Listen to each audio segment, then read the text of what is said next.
Hello and welcome to another episode of A Case for Death Metal's Greatest Album. Today, we're finally going to be dipping our toes into Swedish death metal with Dismember's Like an Ever-Flowing Stream. Mac is joining me again today. Thanks for joining, Mac. Oh, anytime, dude. Yeah. So let's get into this. There's quite a lot going on with this album. There's a lot of background, and as always, you're the background guy. Yeah, and to be perfectly honest with everybody, so it actually took me a longer, and I don't even know if this makes much sense, but it took me a longer time to get into um, a lot of the Swedish death metal, especially this album, than it did taking me getting into a lot of the American stuff. And it probably just had to do with exposure when I was younger, and you listen to stuff like Suffocation and Malevolent Creation, all that stuff immediately. And it has a pretty immediate type of effect where you want to hear more of it. But I heard this and I didn't really understand, like, okay, the riffs are simpler. We've got this really unique guitar tone that sounds kind of muddy. And then also this penchant for being more melodic. And I didn't get it for the longest time. But um, I do now, and obviously that I have the shirt. That if I have the shirt, it means it's good. And getting into the background of all of this stuff is so difficult because it's dense. When it comes, and just the other word that I would use would be incestuous, if I could use a type of word, because everybody in all of these bands was in another band with the other people that were in all of these bands. So starting somewhere would be, I suppose, a little difficult, but I would say like the mid to late 80s. You know, this band, funnily enough, and I still laugh when I read the name, but it began as Dismemberizer, which sounds like a joke kitchen implement that like Gallagher would have in his show. But it quickly became a very serious band after obviously another band that's huge in the scene. Carnage actually recorded three of the songs. I believe it was the last Blasphemies demo, recorded three of the tracks from that demo on their debut album, which is also just as important um, as this album. But yeah, it's interesting. You begin with you've got three demos and two rehearsal tapes, and some of the older demos are not really held in high regard because they didn't have the like an ever flowing stream sound yet. They didn't even have the songs yet until they get a couple of years down the line and have multiple member changes. Hmm. Yeah, it seemed like a lot of the early talent in Dismember was like concentrated more on the Carnage side of things before it Oh yeah, really, yeah. Obviously it's weird to say, but it feels like Michael Amott was like the main anchor that really got things kicking off, right? Because he's the one member who isn't like like deeply incestuous, in that kind of web of incest. yeah, because I mean, he would go, I suppose, from Sweden into you know the UK. Obviously, it wasn't the UK then. I don't imagine, but or it was, and I might just have it completely wrong. But he would join, Carcass down the line. So he kind of left that, that entire scene of being in one another's bands. And I think that it might have, I'm not entirely sure, but it might have even done something to them where they're like, okay, we had like a really, really important guy leave. We've got to get our shit together when it comes to a lot of these songs and things of that nature. And they did very clearly because, like, again, going back to the very first rehearsal tape in '88, they're called Dismemberizer, and they've got some really interesting like song titles, like When Oceans Boiled, but then they have stuff like Invisible Trust, So in Prince of Darkness, so it's like half and half serious, half and half not as serious. Mhm. Mm. So yeah, yeah, and it seems that like once Dark Recollections comes out, that's really when the band manages to get into like full overdrive. I think it's also at the time when 1990 was like the time when everything really gets settled into place, right? Because Matty Karki was involved with general surgery. Robert Sennerbach was doing vocals for Great, and was it Unleashed or Grave at the time? I think I can't remember. And it really took them a It while was for everyone Unleashed. to, yeah, I mean, Unleashed. he was involved with Unleashed and Necrophobic. So yeah, so it really took everyone a while to kind of get settled into somewhere. And then obviously, a man we're gonna have to talk quite a bit about again is Nicky Anderson, right? Who was just somehow everywhere over this album.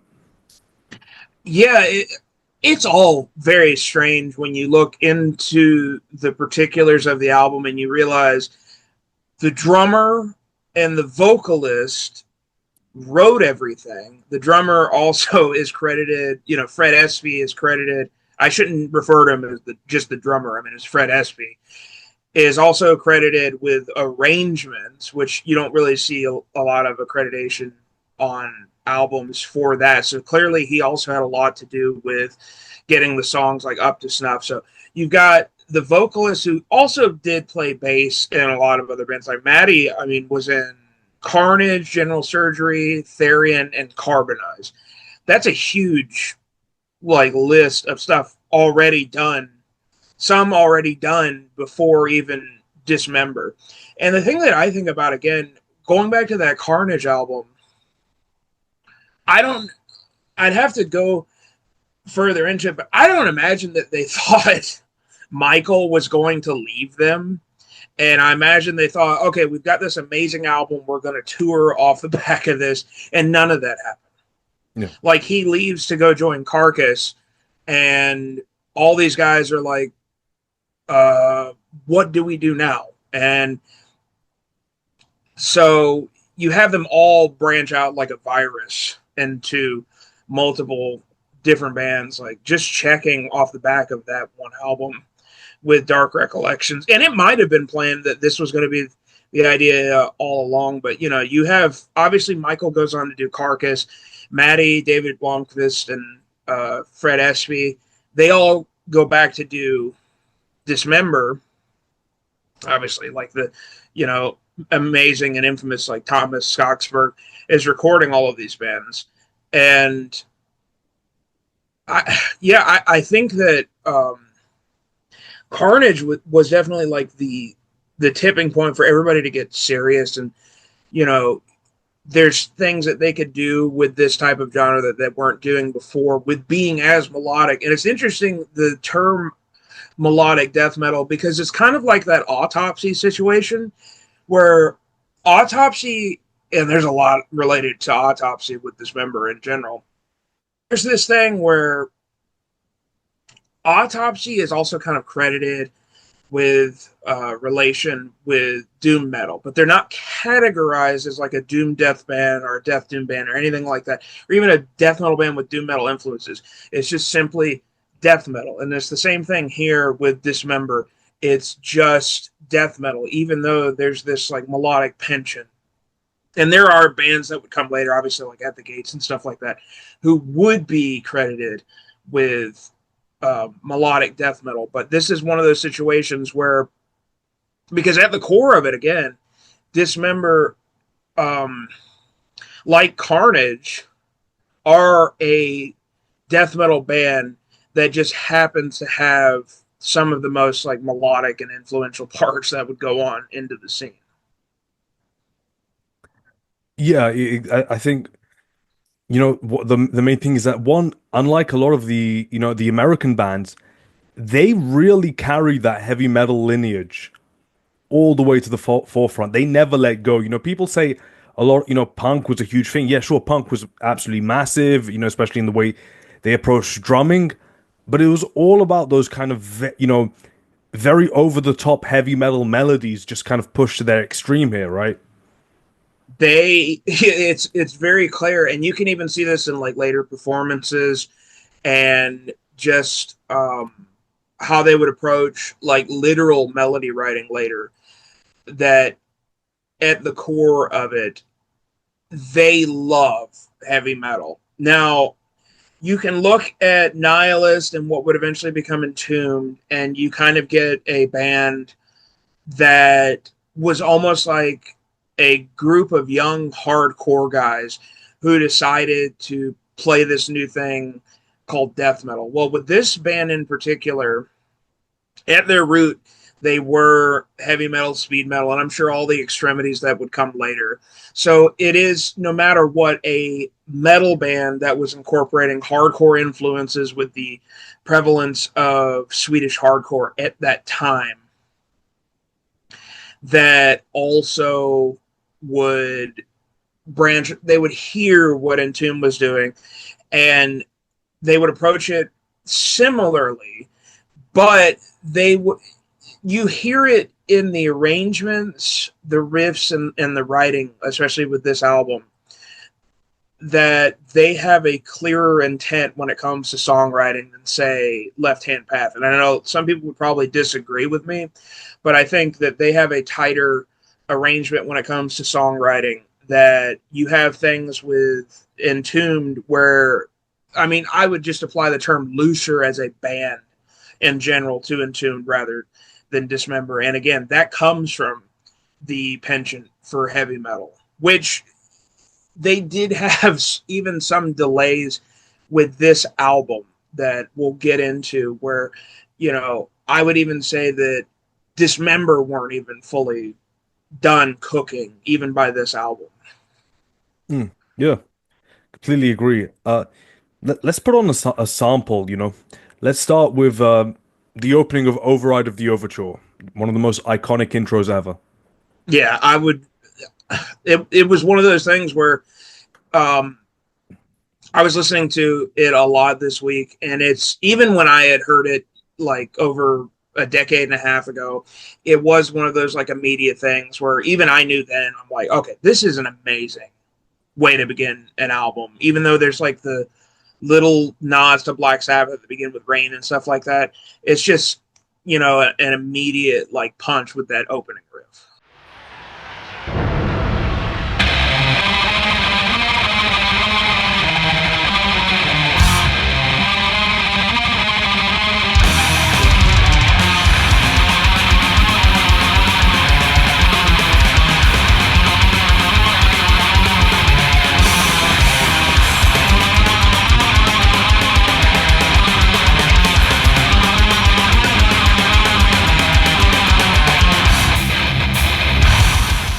What an intro, Still in the kind of, raining blood kind of, idea.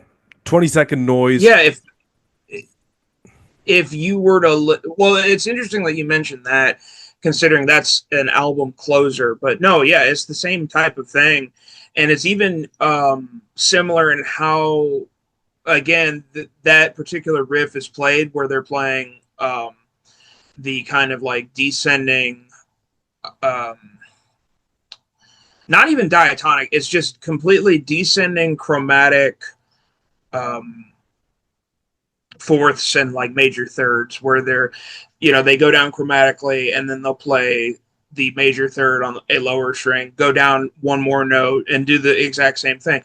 But it's an absolutely effective and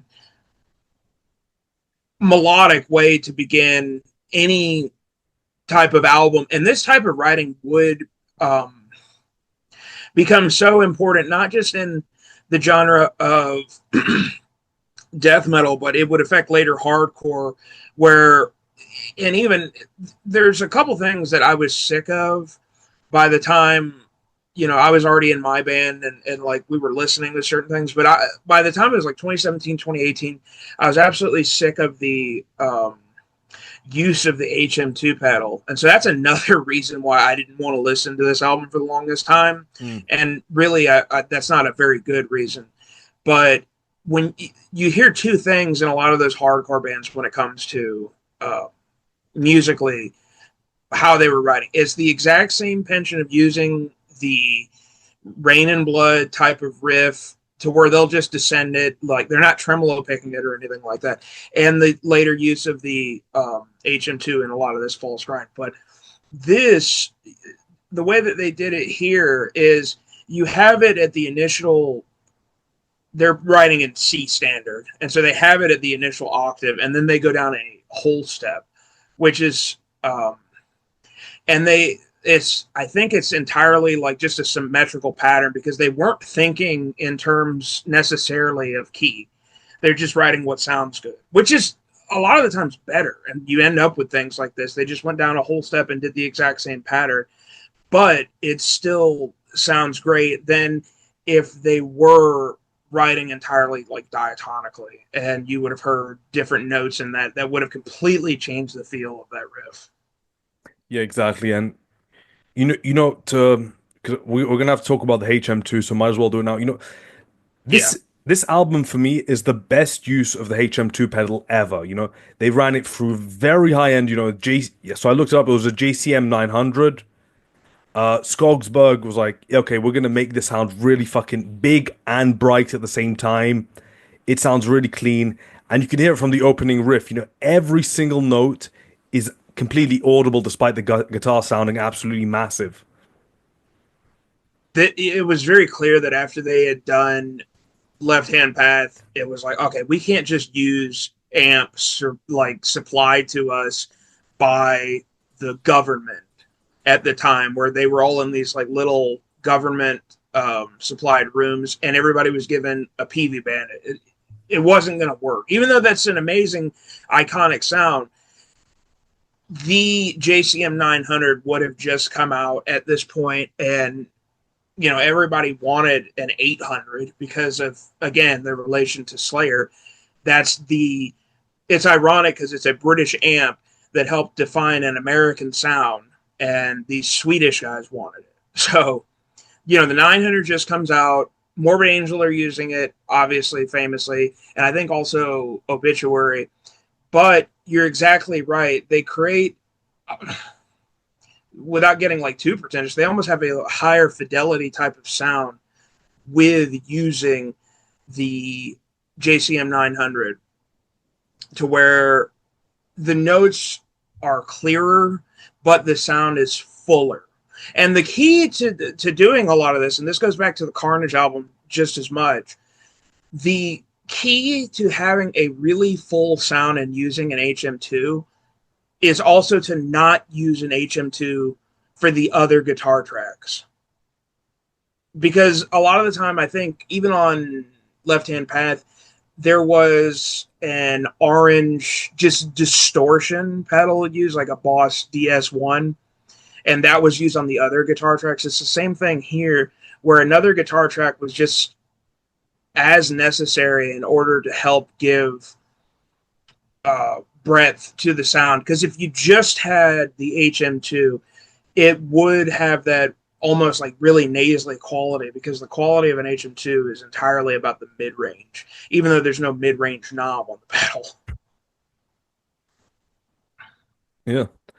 Yeah, I think that's another big thing as well, and something that would come a lot into black metal is that it's kind of weird. You give one guitarist the really expensive high end gear, and the other one like almost practice amp gear. Yeah.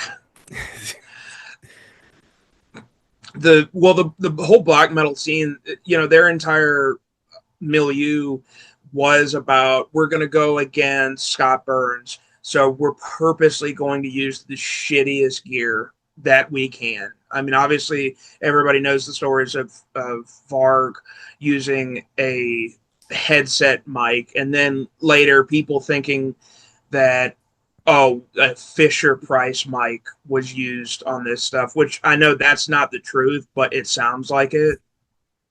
But with this band, they were using actual big amps that they could also take on stage. That was the difference. I mean, the thing is, you could go and do an entire show with a PV Bandit, but it does not work well in the context of like trying to be a metal band in front of giant amps. It's a combo amp, and like if they just had that on the side of the stage, it could be kind of funny, but it's not the huge bigger than life kind of look that any of these bands wanted. And I'm sure they went to like Marshall amps or whatever it was that they were using after that. There's even PV amps you could use, like the PV Supreme 160 or even like 5150s when those came along. But that the other thing too, and I know some people would even call this like the idea of like martial metal, that deeply ingrained heavy metal idea also comes through in the use of the amplifiers and then on how they would use the HM2s, because obviously everybody was influenced by who is it, Ufa Cederlin from Entombed. He was the guy that kind of like got the ball rolling when it comes to using this amp. But and you can see this in just on like even recent performances. I mean, the way that these guys are having to use the pedal is like an active, like turn it off, turn it on, because they're not using noise gates or anything like that. So it is, you have to use it and then also know when exactly not to use it, because you can't just have a guitar on with that on and then just roll the volume down and it be quiet. It doesn't work like that. I was saying Skogsberg would also complain that, just leaving that, like you said, leaving that pedal on the amp was just a nightmare in and of itself. Oh my God. It's like you brought the crowd with you to the recording studio. It's just white noise. But yeah, it does show that like you can't just plug in a HM2 and expect to get a good sound. That there was No. a lot of work behind it. Uh, you know, Thank God that Skogsberg was not a metal guy, so that he had, I think, because his background's more in stuff like the Beatles and like the Rolling Stones. That's what he was into. So he's kind of capable, I think, maybe of like telling the guys, "Hey guys, if we roll this back a little bit, we can get a much better sound." I think it was important, again, like you said, for him to actually be about sounds other than just like, oh no, this is such a great metal sound. We'll just have that the entire time. It didn't work like that. He was wanting an even better sound for this band that these guys probably couldn't necessarily hear at first. And the main trick to it, and you can see Robert Seneback use this in the Ola England clips, and he even like had this had the camera set up so you could catch it. It's just the very quick like turning off and turning on of the pedal. Because later on, this band would regret actually trying to get nuance out of the HM2. Obviously, everybody knows with like the massive killing capacity session, Mm. but for this album, it was just full bore on. And I'm surprised that nobody's actually really made an HM2 clone that doesn't have any knobs. It's just a button and you just turn it on or turn it off whenever you need it. But yeah, no, Thomas made sure that this album was going to sound not just good, but great. Yeah, and he did that. And the funny thing that really impresses me with this is that despite how loud the guitars and even the drums are, Robert Diamond's bass really comes through at all times. It's impressive how much space he Yeah, no, the, bass is almost forgotten when it comes to bands like this. And I think a lot of the time that even the bass players were using HM2 pedals because they thought like if it's good for the guitars, it's good for the bass. But you when you have nothing but mid-range, you lose the entire identity of a bass. But with this album, even though you have areas where it's playing the almost the exact same thing, they would come to really appreciate using clean tones for the bass sound. Obviously, with probably one of their biggest songs, off the next album, Dreaming in Red, you have that entire beginning just done on the bass. Mm. and you couldn't do that with an HM2 on it. So you have, and it's kind of funny. I real quick, I wanted to mention this. He goes by Richard Diamond on this album, but supposedly his real name is Richard Cabeza, which is probably the most unfortunate name of anybody ever if you know Spanish. Yeah, yeah. Last name Cabeza is Spanish for head. First name Richard, nickname Dick. His name is Dickhead. I don't know how that happened, but it's amazing. Like the bass player's name is Dickhead. That's, I mean, I think an entire book could be written about that.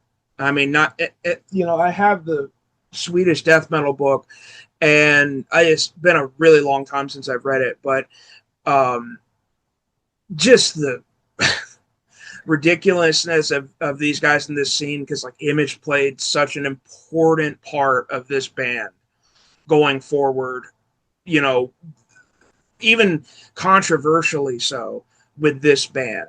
But getting back strictly to this album, yes, with the sound of it, there had to be like some type of clarity, and with the bass, it was able to stand out without the bass player having to be like a virtuoso. Yeah. So let's get into the compositions on the album. So first part, a lot of people think that this is like full of simple riffs like Entombed, but that's further from the truth than you could imagine. Everything here is really detailed and complex even, with every riff having this kind of like almost, melodic tail, a lot like what, bands like Iron Maiden would do. And you don't get like kind of, full on simple, straight up tremolo picked parts, right? Like long tremolo picked, notes held for half a bar or whatever. Now it's something's constantly happening here. The other thing that's so important for this album is they got it literally as tight as they physically could get it. You could tell clearly with Fred being a drummer, if he has a hand in the songwriting. They heard Entombed, they heard Carnage, they were hearing all these other albums come out within the Swedish death metal scene, which would become like the melodic death metal scene later. One of the things that they still retain is an American idea of having it be as played as tight as you could, having the arrangements be as tight as you could, and fitting in densely enough the with guitar parts. Again, you mentioned the idea of tails. Tails are probably one of the most important writing techniques when it comes to riffs, because you could have a great riff that is ruined by a tail, and then vice versa. With their writing, they were able to make sure, because the tail was the punctuation of their sentence. Mm. So in having these proper tails for this album, they're able to get a lot out of a riff, because you could do it 8 bars or 16 bars or something like that, but you could have multiple tails, so it sounds, different. And this might seem really obvious to certain people, but the idea that, these guys are playing it as physically tight as you can with a pedal that in a way makes you sound loose is almost like an entire contradiction in guitar playing. Because the thing about the HM2 is, it's not as the Swedish chainsaw, but it can be very untenable and uncontrollable. But these guys knew exactly how to wield it, so to say. Yeah, yeah, exactly. And they had a lot of options, right? Because I think what's really interesting about them is that they were constantly going between chromatic and diatonic, even within the same riff sometimes. Oh It was yeah. it was a constant mix, and it wasn't like, very fast, rapid chromaticism like the Americans were doing. But no, it was really every note was fully, heard, the relationship between every note, and it would just feel so satisfying when they break out into like a purely melodic part, right? And it wasn't it for the not even for the lack of a better word, but it wasn't cheesy.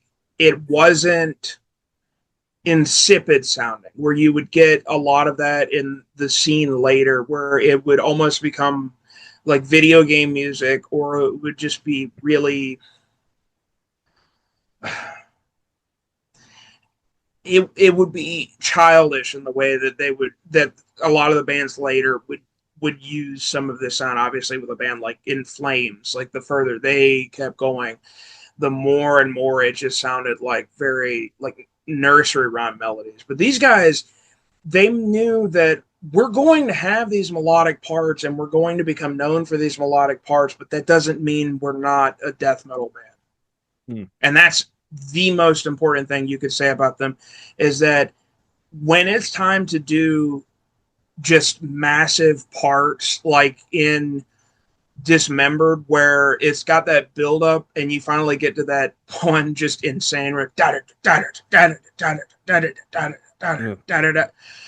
um, that part is just like a jackhammer when it finally comes on and everything's playing. That you probably, in a weird way, this is not an instrument, but even with Matty Karkin, you could like probably hear his head banging in the studio to that riff. It's so good. Yeah, exactly. I think for me, the song that maybe kind of shows, how well they're capable of getting into like really melodic territory without ever sounding cheesy, is in around like the first minute of "And So Is Life."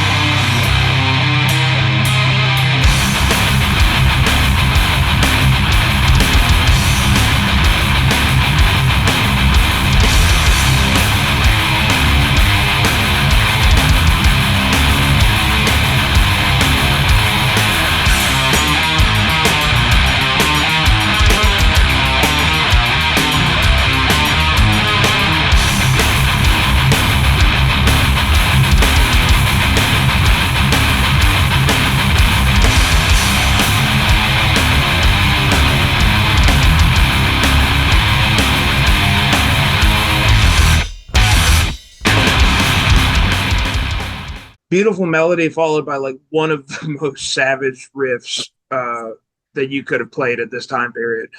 And that is there were that would be kind of like an attitude of bands later on.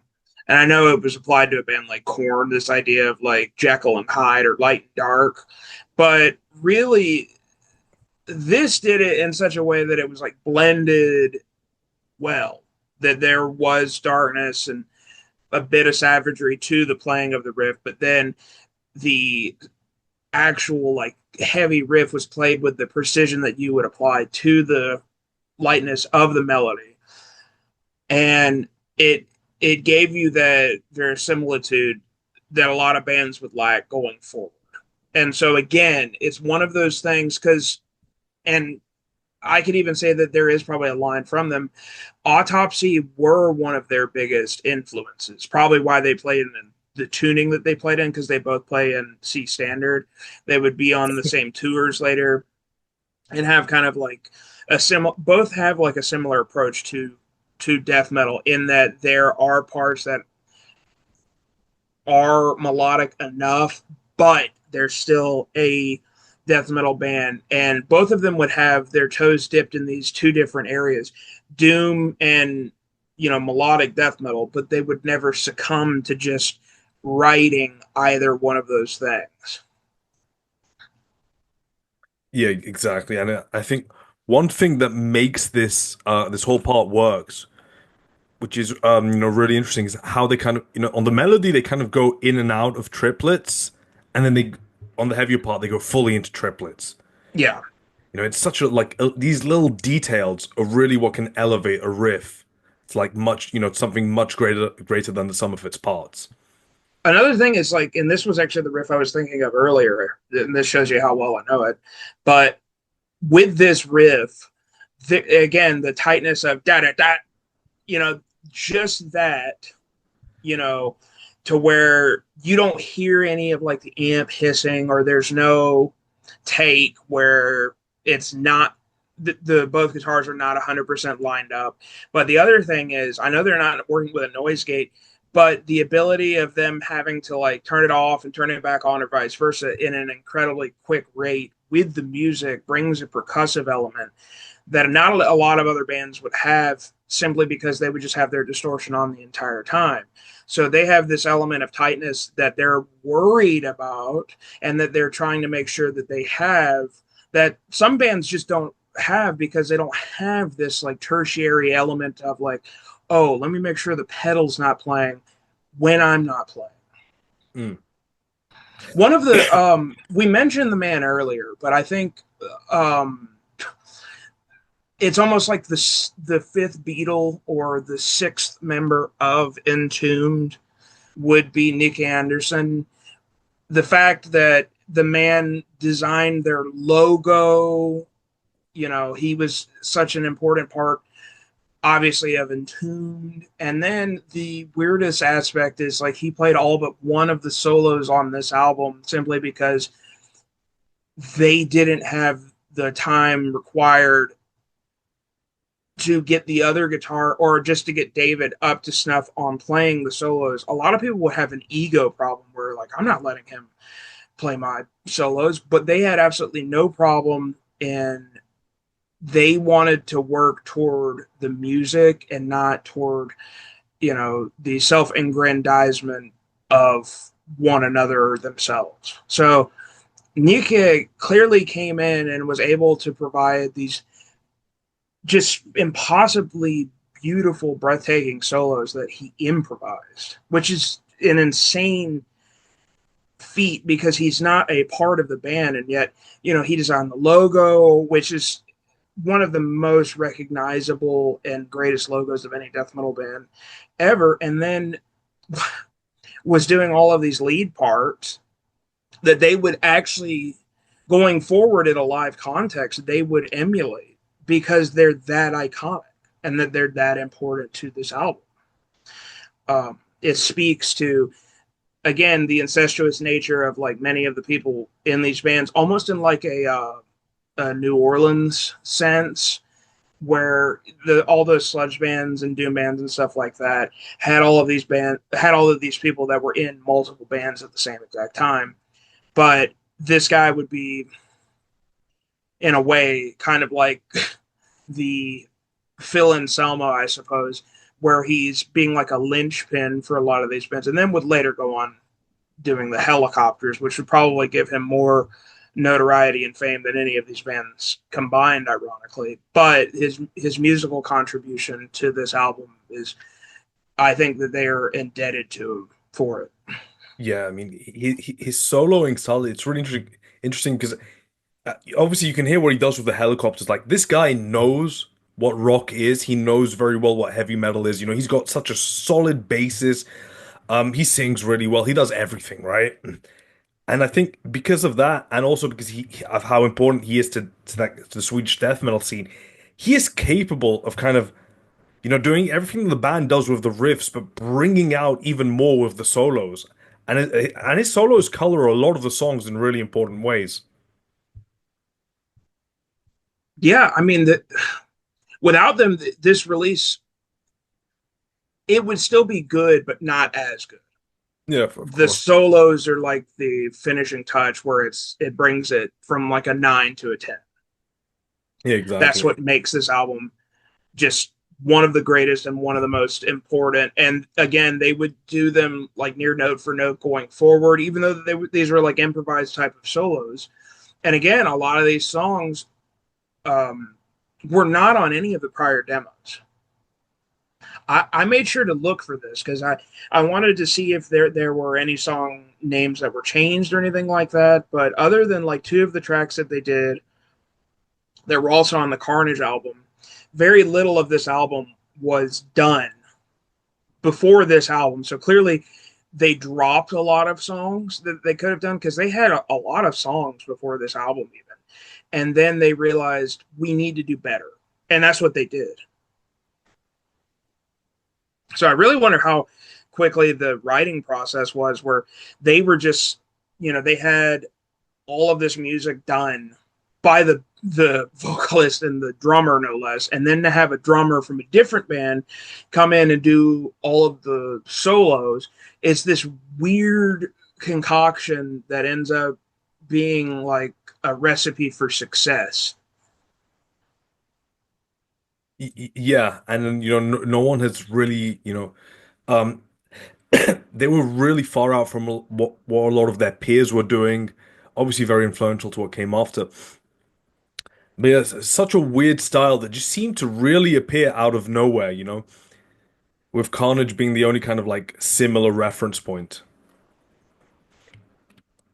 It probably had a lot to do culturally with the difference between like Americans, and I know this being an American, having just the entire idea of like American muscle that was literally applied to the sounds of a lot of the American bands like Malevolent Creation, Deicide, the Florida bands, even the New York bands. But when it comes to these Swedish bands, culturally, you can tell that they had a lot of even unconscious or subconscious influence from the melodies and culture of their people at that time period and way before that would sneak in. And also they wanted to pay respect even more to heavy metal, where American death metal bands wanted to make sure that there was like a cutoff point where this is clearly death metal, that's clearly speed metal or thrash metal or even heavy metal that people would think is death metal, but this is clearly death metal. They wanted it to be very apparent we still retain all of those types of influences. Yeah, definitely. I also want to talk about the kind of, there are some really atmospheric parts that are, well, not atmospheric in the sense that we would imagine, but very kind of like horror, horror film music derived parts. And I've got a cool little sample from Dismembered.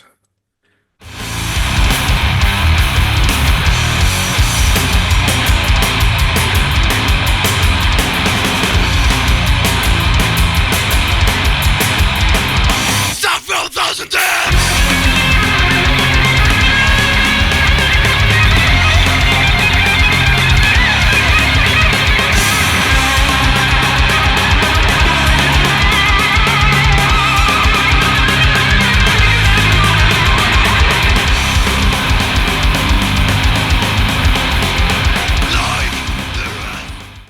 Again, another just it's crazy that that part is such like a fast, almost like punky type of part, and then they just have this solo where he's just shredding over it. But then that little moment right before of Maddie saying, and let me make sure I actually get this correct. Suffer a thousand deaths, if I remember correctly. Yeah, It's fucking perfect. Just yeah, and like yeah, two more songs I would say definitely would be like Sickening Art and In Death Sleep. And Death Sleep is like one of my favorites just because of the Poe reference and the atmosphere going into that particular track. But no, that part is, this is the longest track on the album, and I love the longer tracks. yeah, They the cool thing about a longer track is it's going to have peaks and valleys, and this is obviously like a peak to the song. Just having that happen, it reminds me of in I think it's "Eye to Eye" by Atheist, but that part where it's just the vocals about your precious wife. If you remember that track, yeah, yeah. I remember that particular moment, it's that type of same thing. because you know what I love is like how one of course because of the production. So this part starts like with this weird kind of 3/4 single note part, which sounds really thick. At first you'd almost think that they're playing power chords, right? And before that little break, and Nicky Anderson's kind of weird, almost psychedelic solo, and Yeah, Maddie Kaki just hitting things at the exact right time. the the the him being a bass player plays such an important role in that he has great timing.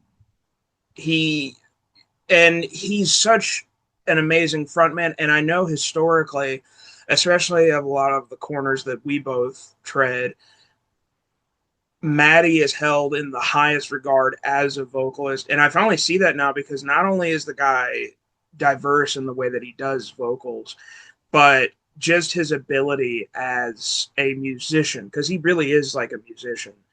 He has amazing timing, and he's able to do and say all of these things with very great diction and punctuation. He's an indelible part of Dismember. Yeah, I mean, of course, it helps that a lot of Swedes like sound, especially when they're singing, sound like native English speakers. Yeah, It's really hilarious. But yeah, it's really rare that an accent like affects vocals. yeah. Personally, like I do try to listen out for that type of thing, but I don't really hear it too often, and so it doesn't sound out of place in the context of playing other death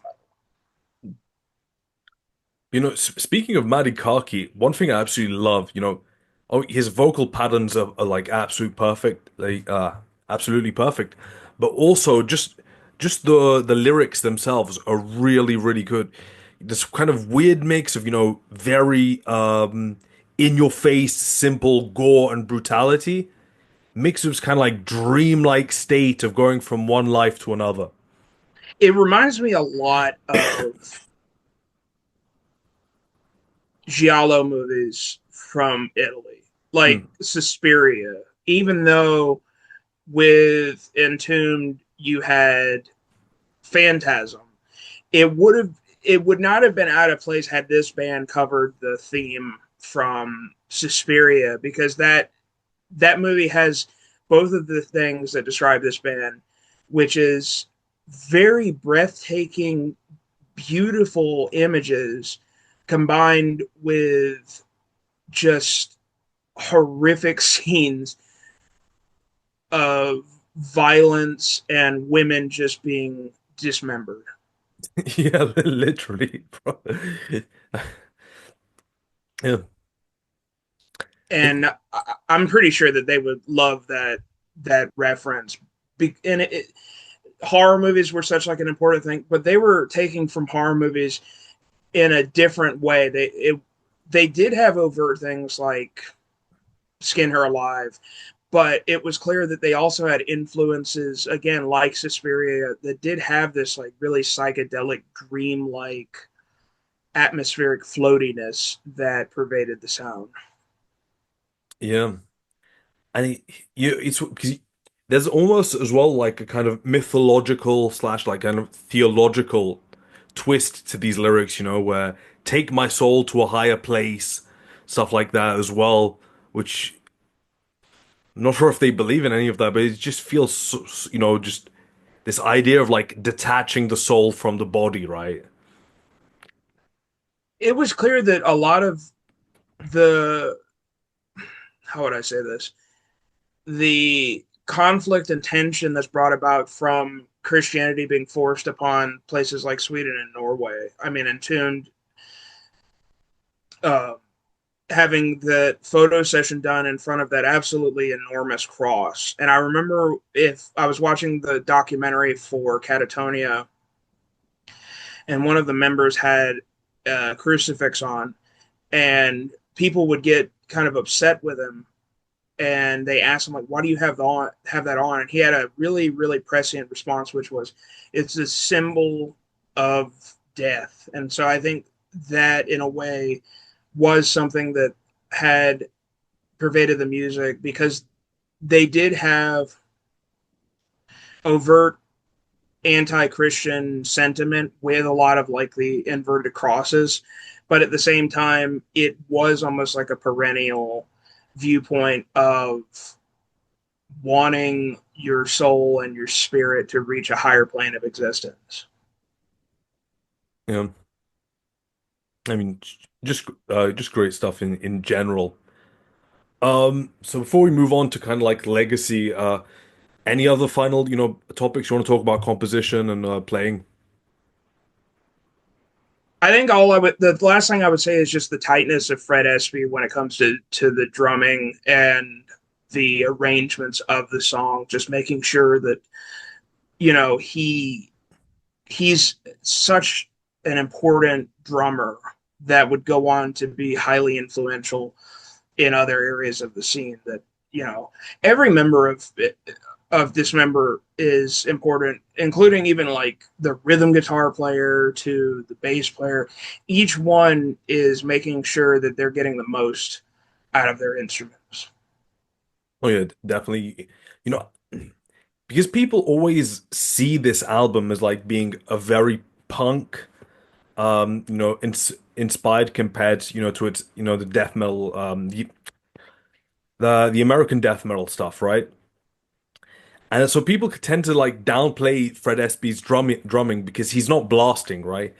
Yeah, He is using a lot of D beats and all that, but even, sure, it's not technical, but just his feel and tightness and ability to kind of use everything that he has. He's not just playing like, preset D beats, right? Things are evolving, he's switching up, he's accentuating certain parts of the melodies really, really precisely.